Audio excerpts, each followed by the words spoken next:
بسم اللہ الرحمن الرحیم۔ السلام علیکم ورحمۃ اللہ۔ 20ویں صدی بستر مرگ پر اپنے آخری ماہ و سال گن رہی تھی۔ اس صدی نے دنیا پر انمٹ نقوش چھوڑے۔ تاریخ عالم نے پہلی بار عالمی جنگوں کا سامنا کیا اور جدیدیت کا عالمی مشاہدہ کیا۔ انسانیت کو برہنہ پا دیکھا۔ اس صدی میں خوفناک ہتھیاروں نے زمین کے سینے کو چیرنا شروع کیا۔ یہ صدی جہاں دنیا کی ہولناکیوں اور مصائب کی چشمدید گواہ تھی، وہیں یہ بوڑھی صدی وفا اور ہجر کی مثال بننے والوں پر رشک کرتی رہی۔ ابھی 20ویں صدی کی کچھ سانسیں باقی تھیں، لیکن قدرت نے اسے اپنے کچھ اور شاہکار دکھانے تھے۔ یہ مئی 1999 تھا۔ جنوبی ایشیا میں یہ مہینہ گرمی سے بھرپور ہوتا ہے، مگر پاکستان اور بھارت کی سرحد پر واقع کوہ ہمالیہ کا سلسلہ یکبتہ سردی کی لپیٹ میں رہتا ہے۔ ایسے میں دنیا کی بلند ترین محاذ پر جنگ کی چنگاری بھڑک اٹھی تھی۔ یہ ہرگز کوئی معمولی ٹکراؤ نہ تھا، بلکہ دو ایٹمی طاقتیں زور آزمائی میں مصروف تھیں۔ یہ سنگلاخ چٹانیں اقبال کے شعر کی عملی تفسیر بن گئی۔ دو نیم ان کی ٹھوکر سے صحرا و دریا، سمٹ کر پہاڑ ان کی ہیبت سے رائی۔ وہ ہر صورت کارگل کے محاذ پر پہنچنا چاہتا تھا۔ اس نے رضاکارانہ طور پر اپنی خدمات پیش کر دی، جو قبول کر لی گئیں۔ اس کی خواہش، اس کی خوشی دیکھنے کے لائق تھی۔ والدین اس کا صحرا سجانا چاہتے تھے، مگر وہ محاذ جنگ کی طرف لپک رہا تھا۔ والد خورشید خان نے رخصت ہوتے ہوئے بس اتنا کہا کہ جیتے رہ میرے شیر۔ اسے جس علاقے میں تعینات کیا گیا وہ ہزاروں فٹ بلندی پر واقع ایک برف زار تھا۔ تحد نگاہ برف ہی برف۔ یہاں سبزہ ناپید تھا، سڑکوں کا وجود تو دور کی بات تھی۔ برف کی دہلیز تہ پر سامان اٹھا کر چلنا آسان نہ تھا۔ ایک طرف موسم کے تیور تھے کہ گرمی کے مہینے میں یہاں سردی سے برا حال تھا۔ مئی کے مہینے کی شروعات ہوئی کہ کارگل سے سخت لڑائی کی خبریں آنے لگیں۔ 17,000 فٹ کی بلندی پر واقع اس محاذ پر دشمن کی زبردست گولہ باری ہو رہی تھی۔ دن بھر بھاری توپ خانے پاکستانی پوسٹوں پر گولہ باری کی جاتی اور رات کو بھارتی فوج آگے بڑھنے کی کوشش کرتی۔ 3 مئی کے روز کیپٹن کو افسران نے ریکی کا حکم دیا۔ وہ 3 ساتھیوں سمیت روانہ ہوا اور 2 روز بعد موسیٰ مستقر سے اپنے کمانڈنگ افسر کو اپنی کارکردگی بتائی۔ افسران بالا کے حکم پر کیپٹن نے یہاں ایک چوکی قائم کر دی، جہاں سے وہ بھارتی پوسٹوں کو نشانہ بنانے لگے۔ بھارتی فوج کے لیے یہ چوکی وبال جان بن گئی۔ بھارتی سینا نے 13 مئی کو اس چوکی کے مقام پر بھاری توپ خانے سے 5 گھنٹے مسلسل شدید گولہ باری کی۔ اس گولہ باری کے بعد بھارتی فوج کو یقین تھا کہ پاکستانی فوجی اگر زندہ بھی ہوئے تو اب اس چوٹی پر نہیں ہوں گے۔ اس زام میں انہوں نے ہیلی کاپٹر کے ذریعے کوئی درجن بھر فوجی چوکی کے عین سامنے اتار دیے۔ کیپٹن نے اپنے جوانوں کو مقابلے کے لیے تیار ہو جانے کا حکم دیا۔ دشمن اپنی موت آپ مرنے آ گیا ہے۔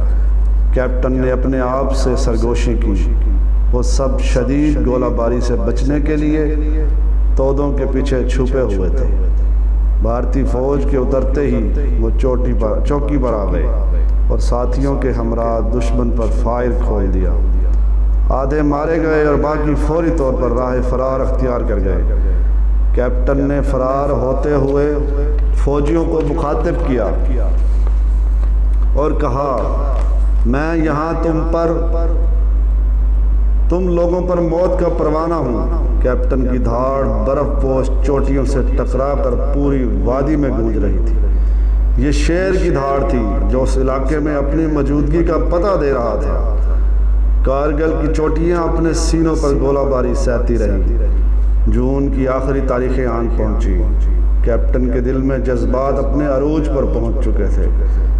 کیپٹن ایک گشت کے دوران مشکا نالے میں بھارتی فوجیوں کے کیمپ کا سراغ لگا لیا۔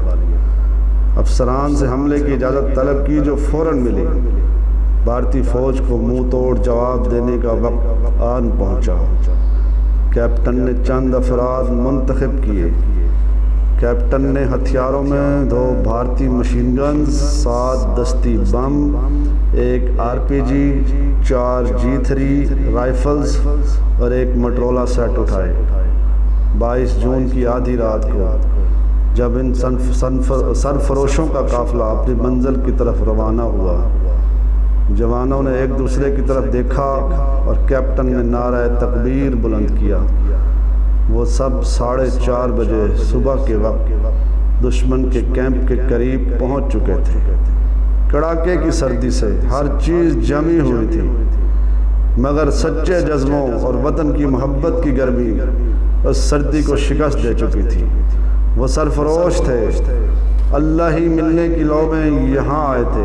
کیپٹن نے 2 افراد کے گروپ تشکیل دیے اور 3 گروپس کو بھاری ہتھیاروں کے ساتھ مختلف پوزیشن پر تعینات کر دیا۔ جب تک میں نہ کہوں فائر نہیں ہوگا، یہ کہہ کر کیپٹن نے اپنے ساتھی سپاہی عرفان کو لیا اور دشمن کی کیمپ میں اترنے کا فیصلہ کیا۔ کیمپ کے باہر چوکی سب سے پہلے ان کے سامنے آئی۔ اندر 2 فوجی ساری رات فائرنگ کے بعد سو رہے تھے۔ کیپٹن نے سپاہی عرفان کو اشارہ کیا کہ ان لوگوں کا گلا دبا کر مارنا ہے، کوئی آواز نہ نکلے۔ کیپٹن نے اپنے شکار کو تو ہلنے کا موقع ہی نہ دیا۔ دوسرا فوجی عرفان کی گرفت سے نکل آیا، وہ آپس میں الجھ گئے۔ مجبوری میں کیپٹن کو گولی چلانی پڑی۔ گولی چلتے ہی سارا کیمپ بیدار ہو گیا۔ پاکستانی سینا آ گئی، پاکستانی سینا آ گئی، کسی فوجی نے آواز لگائی۔ اتنے میں بھارتی فوج کے کیمپ سے آنے والی گولی عرفان کو آن لگی۔ عرفان زخمی ہو کر گر پڑا۔ اب دونوں طرف سے بارش ہو رہی تھی۔ فائرنگ تھمی تو وہ عرفان کو لینے آئے۔ عرفان کے جسم سے خون بہہ چکا تھا۔ اس نے کیپٹن کی طرف دیکھا۔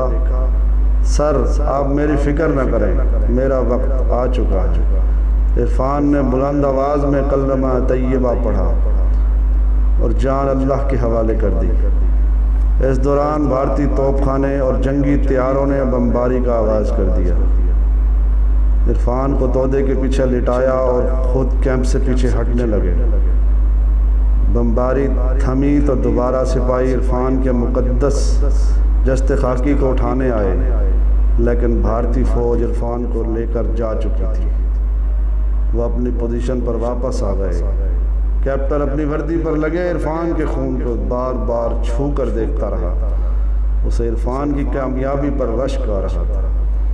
جون گزر گیا، جولائی آ چکا تھا۔ آغاز ہی ہنگاموں سے بھرپور تھا۔ 4 جولائی 1999 کو کیپٹن کو ٹائیگر ہل جانے کا حکم ہوا۔ یہاں پاک فوج نے 3 چوکیاں قائم کر رکھی تھیں۔ ان چوکیوں کے کوڈ نیمز A، B اور C تھے، جبکہ انہیں کاشف، وکیل اور کلیم چوکی کے عرفی نام دیے گئے تھے۔ دشمن A اور B چوکی کے درمیان گھسنے میں کامیاب ہو گیا۔ افسر نے کیپٹن کو بریف کیا، سر، میں جان پر کھیل کر دشمن کو یہاں سے جانے پر مجبور کر دوں گا۔ کوئی شک؟ افسر نے بریفنگ کے اختتام پر پوچھا۔ نو سر، کیپٹن کا رواں ذوق شہادت سے لبریز ہو چکا تھا۔ کیپٹن نے علاقے میں پہنچ کر صورتحال کا جائزہ لیا۔ کیپٹن نے الگ صبح حملہ کرنے کا فیصلہ کیا۔ اگلی صبح کیپٹن نمار بھی ٹیم کا حصہ بن چکے تھے۔ کمپنی کے سارے جوان آج کچھ کر گزرنا چاہتے تھے۔ بھارتی فوج ٹائیگر ہل کی پوزیشن ہر صورت حاصل کرنا چاہتی تھی۔ کیپٹن نے حملے کا آغاز کر دیا۔ پہلے ہی حملے میں 4 بھارتی زخمی ہونے کے بعد باقی فوجی بھاگ نکلے۔ کیپٹن نے صورتحال پر کنٹرول کرتے ہی آگے جا کر میجر ہاشم سے ملے اور درپیش حالات پر ابھی بات ہی شروع کی تھی کہ دشمن کی 8 سکھ ریجمنٹ نے بھرپور حملہ کر دیا۔ پاک فوج کے سپاہی پوزیشنیں بدل بدل کر بھرپور مقابلہ کرتے رہے۔ فی الحال اسلحے کی برتری حاوی ہو چکی تھی۔ میجر ہاشم نے توپ خانے کو اپنی ہی پوزیشن پر گولہ باری کو حکم دیا۔ جنگ میں یہ حکم اس لیے دیا جاتا ہے تاکہ دشمن پیش قدمی کو روکا جا سکے۔ یہاں گھمسان کی جنگ ہو رہی تھی، ایک طرف گولے گر رہے تھے تو سامنے دشمن۔ پاکستانی فوج کے جوان ایک ایک کر کے جام شہادت نوش کر رہے تھے۔ کیپٹن بھی زخمی ہو چکا تھا۔ اسے ایک سکھ فوجی کی آواز سنائی دی جو گالی دے کر کہہ رہا تھا، مر گئے سارے۔ کیپٹن نے سر اٹھا کر دیکھا، وہ سکھ فوجی ایک شہید کے پاک چہرے پر ٹھوکریں مار رہا تھا۔ کیپٹن نے ایک نظر اپنی اطراف میں پڑی پاک فوج کے جوانوں کی لاشوں پر ڈالی۔ ایک فوجی کی مشین گن اپنے ہاتھ میں لی اور تاک کر اس کا نشانہ اس فوجی کو مارا جو لاشوں کی بے حرمتی کر رہا تھا۔ کیپٹن کی نشانہ بازی ویسے ہی کمال تھی۔ کیپٹن نے کچھ بھارتی سپاہیوں کو ڈھیر کیا، باقی سمجھے کہ پاک فوج نے پلٹ کر حملہ کر دیا اور بھاگ نکلے۔ وہ اپنے کیمپوں کی طرف دوڑ رہے تھے، ان کا پیچھا زخمی شیر کر رہا تھا۔ بھارتی فوج کیمپ میں داخل ہوئی۔ کیپٹن بھی ان کے پیچھے کیمپ میں داخل ہو کر ان کو نشانہ بنانے لگا۔ اب بھارتی فوجیوں کو پتہ چلا کہ انہیں یہاں تک مار کر لانے والا صرف ایک شخص ہے، جس کی فائرنگ کئی بھارتی سپاہیوں کو جہنم واصل کر چکی ہے۔ اب بھارتی فوج کیپٹن کو گھیرنے کی کوشش کر رہی تھی۔ جو سامنے آتا کیپٹن فائر کھول کر اسے نشانہ بناتا۔ یہ اصحاب شکن لمحات تھے۔ اب وہ لمحہ بھی آ گیا کہ جب کیپٹن کی مشین گن کا میگزین خالی ہو چکا تھا۔ اتنے میں بھارتی فوج کا کمانڈنگ آفیسر نکل کر باہر آیا۔ بھارتی فوج کے 50 کے قریب سپاہیوں نے کیپٹن کے ارد گرد گھیرا ڈال لیا۔ کمانڈنگ افسر نے کیپٹن کو ہتھیار ڈالنے کی وارننگ دی۔ کیپٹن کہاں ہتھیار ڈالنے آیا تھا؟ اس نے اپنے قریب کھڑے سی او کے سر پر بندوق کا بٹ مارا۔ افسر نے فائر کا حکم دیا۔ دشمن فوجیوں کی بندوقوں کے دہانے کھل گئے۔ پگھلا ہوا سیسا کیپٹن کے سینے میں اتر رہا تھا۔ اس قدر زخمی ہو جانے کے بعد بھی کیپٹن کی کوشش تھی کہ کسی طرح سی او کو ایک بار پھر نشانہ بنائے۔ وہ دین ملت کو نشانہ بنانے والوں کو ایسا سبق سکھانا چاہتا تھا جو مدتوں یاد رکھا جائے۔ کچھ اور گولیاں کیپٹن کے جسم سے پار ہوئیں تو اس کی پیش قدمی رک گئی۔ شہادت کی منزل آ چکی تھی۔ بیٹا، کبھی شہادت کے وقت آئے تو دشمن کے سامنے سر اور سینہ نہ جھکنے دینا۔ اس کے ذہن کے دریچوں میں گلاب خان کی ہدایت گونجی اور وہ ایک جھٹکے سے گھٹنوں کے بل بیٹھ گیا اور ہاتھ میں تھامی مشین گن کا سہارا لیا۔ یا اللہ تیرا شکر، لا الہ الا اللہ محمد الرسول اللہ۔ کیپٹن کے جسد خاکی نے آخری ہچکی لی اور اسی طرح بیٹھے بیٹھے اللہ کی جان کے حضور اپنی جان سپرد کر دی۔ اس کا سر مشین گن کے ساتھ لگا ہوا تھا۔ بھارتی فوج کے جوان اور کمانڈنگ آفیسر حیرت کی تصویر بنے کھڑے تھے۔ اچانک کچھ سپاہیوں نے آگے بڑھ کر کیپٹن کی لاش کی بے حرمتی کرنا چاہی تو کمانڈنگ آفیسر نے جوانوں کو سخت منع کیا، کوئی اس جوان کی لاش کے قریب نہ آئے۔ کمانڈنگ آفیسر آگے بڑھ کر کیپٹن کی لاش کے عین سامنے آن کھڑا ہوا۔ وہ کیپٹن کے چہرے پر تبسم دیکھ کر سحر زدہ ہو چکا تھا۔ بہت ہی جیدار فوجی تھا، اس کی بہادری نے میرا دل جیت لیا۔ اس کی لاش کو عزت اور احترام کے ساتھ سری نگر پہنچا دو۔ وہ ٹرانس کے عالم میں بول رہا تھا۔ بھارتی کمانڈنگ افسر نے کپتان کی لاش کو عزت اور احترام کے ساتھ اعلیٰ انتظامیہ تک پہنچا دیا اور ساتھ اپنے افسروں سے اس کی بہادری کا اعتراف پاکستانی حکومت تک پہنچانے کی درخواست کی، جو قبول کر لی گئی۔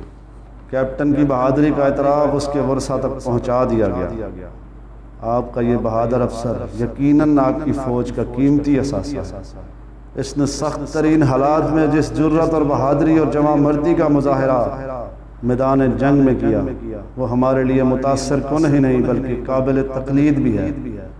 ہماری فوج کیپٹن کو مدتوں فراموش نہیں کر پائے گی۔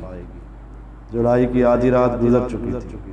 کراچی ملیر چھاونی کے ایئرپورٹ پر پاک فوج کے سینکڑوں جوان، شہری اور سیاسی کارکنوں کی بڑی تعداد موجود تھی۔ فضا پر عجیب سی کیفیت طاری تھی۔ وہ سب دہلی سے آنے والی پرواز کا انتظار کر رہے تھے۔ انتظار کی گھڑیاں ختم ہوئیں۔ رن وے پر جہاز اترا جس میں سے 2 تابوت باہر آئے۔ ایک تابوت میں کیپٹن کا جسد خاکی تھا جبکہ دوسرے فوجی کی شناخت ہونا باقی تھی۔ بلوچ رجمنٹ کے جوانوں نے تابوت جہاز سے اتارے اور مارچ کرتے ہوئے لوگوں کے سامنے زمین پر رکھ دیے۔ لوگوں کی آنکھیں فخر کے آنسوں سے نم ہو رہی تھیں، اور کیوں نہ ہوتی کہ دھرتی کے بیٹے نے